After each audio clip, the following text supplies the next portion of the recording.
Yo, what's good everybody? Welcome back to the channel. Already gonna cut right into it. You already see the title. It's probably why y'all clicked on this video. But yeah, Supra's dead.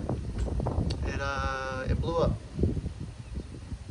Yay! So again, like just kind of getting straight into it. I'm gonna explain essentially what happened, the story behind it. So it was literally this past Saturday night. They had a Kmart meet, and I decided to take her out. Kind of had to test how far it could drive reliably. And so I drove it to Kmart. It made it just fine, no issues. We made it to the meet. Unfortunately, there wasn't really anyone there. It was literally just like a handful of us, unfortunately. But we decided to stay anyway. Had some people check out the car for the first time. There was a few people that hadn't seen it in person yet, so I let them check it out. And what we're concluding to what happened is obviously the car was off. We were just chilling there. I was letting people sit in it, check it out. And I'm not gonna name any names because it was 100% an accident. They had no idea that this would happen, and to be completely honest, if anything, it was kind of my fault because I didn't even think of this as a possibility of it happening. But essentially what happened was they were checking out the interior, they were looking at the short shifter, and you know how everyone has that tendency of, you know, when they're checking out a shifter, you know, they pretend that they're shifting the car or whatever. Well, we're assuming what happened was, well, not even assuming, it's what happened. As you can see, they have this really crappy oil catch can hose that goes right over the throttle cable. And so what pretty much happened is when they were pretending, you know, to shift the car or whatever, we're assuming they pressed the gas all the way and it got stuck. Obviously, we raised it a little bit after the incident, but this used to be lower. This used to be like right here, so that when you would press the gas, that would happen. Like, see that? It's touching. So it was in some sort of way to where it got pressed up and it got stuck, with no one knowing. None of us knew that had happened. And so when it came time to leave, when we were getting ready to leave, I went to start the car to let it warm up, obviously. And yeah, she went 0 to 100 very quickly. And in the moment, we shut it off as fast as we could. Unfortunately, later we found out that fast was not fast enough. But we shut the car off, and we were trying to figure out what happened. That was pretty much our conclusion, or that was the conclusion, because it was stuck. So we unstuck it. We let the car sit for a few minutes. My heart literally left the chat. Because I think deep down inside, I knew that something definitely went. Even though in the moment, like, it didn't have any sudden signs of it being blown, surprisingly, which was weird. Like, the car made it back, no issues at all, which was weird. It basically gave me false hope. Because the car made it back, but then the following day, when I was gonna bring it here, actually, to Hacketts' house, I noticed right off, which you will see in the next video, actually, in the POV video. Well, it might be the next video. It should be the next video if I edit everything in order. But yeah, the car was automatically suspicious from the second it started.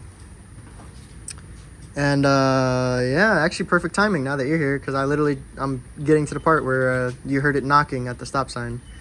But yeah, so yeah, I drove it here, and it definitely was acting weird, but like it wasn't nothing that I could hear, obviously, because I was in the car. It is a pretty loud car. But at the stop sign, Hackett said that he heard knocking. You should show him where the stop sign is. Oh yeah, it's far. Yeah, this dude has superhuman hearing. Stop sign's way over there. I was on the opposite side because obviously that's the direction I was coming from. But yeah, he said he heard it from all the way over there. I didn't hear it as I was driving. I babied it over here. I didn't go over like 25,000 RPM. But yeah, so I drove up. He said, "Hey, I think it's knocking." I was like, "Don't say that." And then he was like, "Give it some gas." And I gave it some gas, and it knocked. So here she is. And now we're just kind of waiting for a good moment to start tearing it open and see how bad it is. Again, it wasn't like a crazy knock.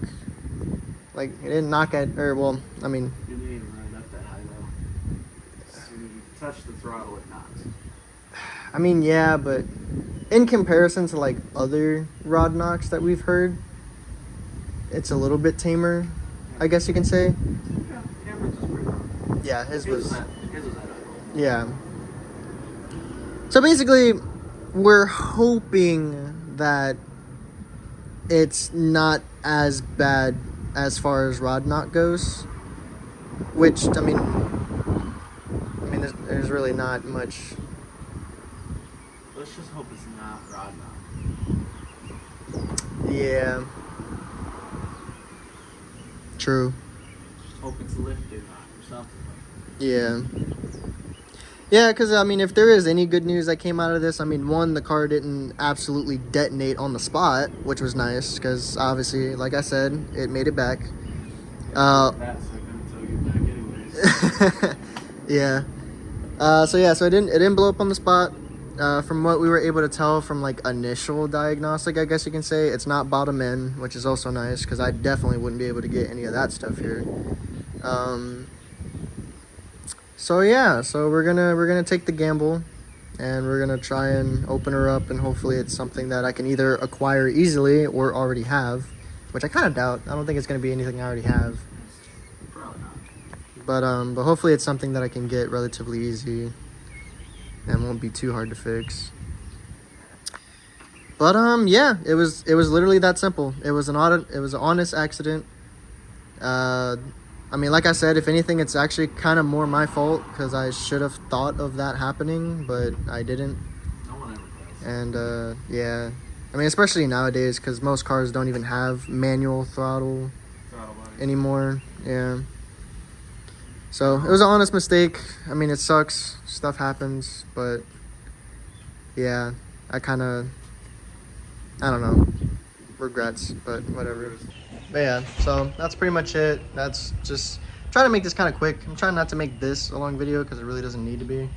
Because again, that's all that happened. It was just an honest accident. Again, I don't want to name any names again because there's no point.